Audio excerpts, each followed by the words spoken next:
What happened to Magic Johnson at 67? Try not to cry when you see this. At 67, Magic Johnson still has the smile that made an entire generation fall in love with basketball. But when I looked beyond the championships, the business empire, and the photographs, I found a much quieter story. Because the hardest part of Magic's life didn't happen in front of 20,000 screaming fans. It happened in private, when the biggest winner in basketball suddenly had no idea what the next morning would bring. I think that's what makes his story so emotional. We tend to remember Magic Johnson as almost impossible to defeat. 5 championships, 3 MVP awards, the legendary Lakers, the no-look passes, that enormous smile. But there was a time when all of that disappeared in a single afternoon. And strangely enough, the story of Magic Johnson really begins long before Los Angeles. It begins in Lansing, Michigan, with a boy named Irvin Johnson Jr. His father worked incredibly hard to support the family, including long hours at General Motors and additional work driving a garbage truck. His mother kept the household together. There were 7 children. Money wasn't exactly falling from the sky. Magic watched his father work and learned something very early. If you wanted a different life, you had to build it yourself. There's a story from his youth that has always stayed with me. While working as a janitor, young Irvin reached the executive floor of a building. Instead of simply finishing his work, he sat in the boss's chair. He put his feet on the desk. For a few moments, he imagined himself running the place. Nobody was watching. But years later, when he became a billionaire businessman, that little moment suddenly seemed almost prophetic. And then basketball happened. The nickname Magic came after an incredible high school performance, and soon the kid from Michigan was becoming one of the most exciting young players in America. At Michigan State, he met Larry Bird. That rivalry would eventually help transform professional basketball. But Magic's real explosion came with the Los Angeles Lakers.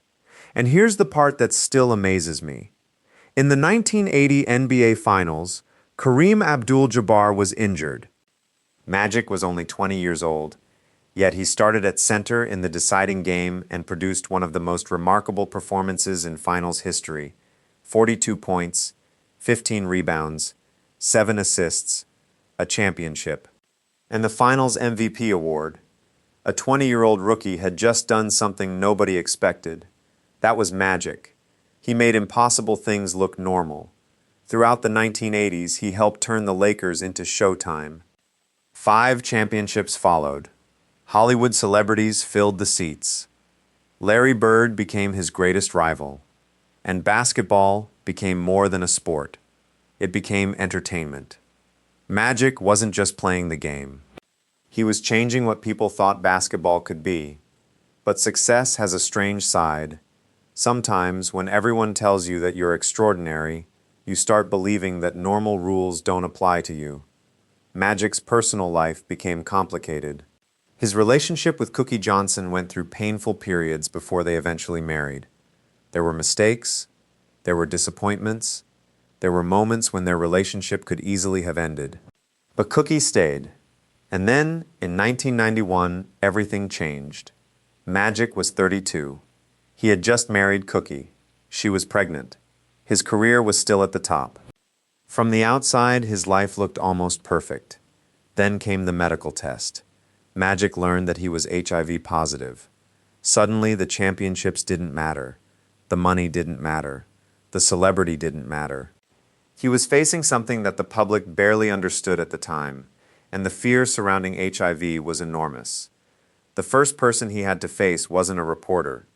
It was Cookie, and that conversation changed both of their lives. Cookie was tested. Their child was safe. And instead of walking away, she stayed beside him. That part of the story gets me every time, because Magic had spent his entire career being the man who rescued everyone else. Now he needed someone to stand beside him, and Cookie did. Then Magic made a decision that would change more than his own life. He went public. In November 1991, he announced his HIV diagnosis and his retirement from basketball. The reaction was immediate. There was fear. There was misinformation. There were people who didn't understand how HIV was transmitted. Some athletes were uncomfortable sharing the court with him. But Magic didn't disappear. He kept talking. He kept educating people. And eventually, he returned to the court for the 1992 NBA All-Star Game. He played brilliantly. He scored 25 points and recorded 9 assists. But honestly, the statistics weren't the important part. The important part was seeing him back on a basketball court after everyone had wondered whether his playing days were over forever. Then came the Olympics. Magic joined Larry Bird, Michael Jordan, Charles Barkley, and the rest of the legendary Dream Team. Think about that. The boy from Lansing who once imagined sitting behind an executive desk was now standing on the biggest international basketball stage imaginable. And after basketball, Magic built another life. This is where his story takes a turn I think many people overlook. He didn't simply retire and disappear. He became a businessman, a community investor, a sports owner, a philanthropist. He built Magic Johnson Enterprises and became involved in businesses that reached communities that major companies had often overlooked. Eventually, his investments stretched far beyond basketball. And the little boy sitting in that executive chair all those years earlier, he eventually became a real executive, a very successful one.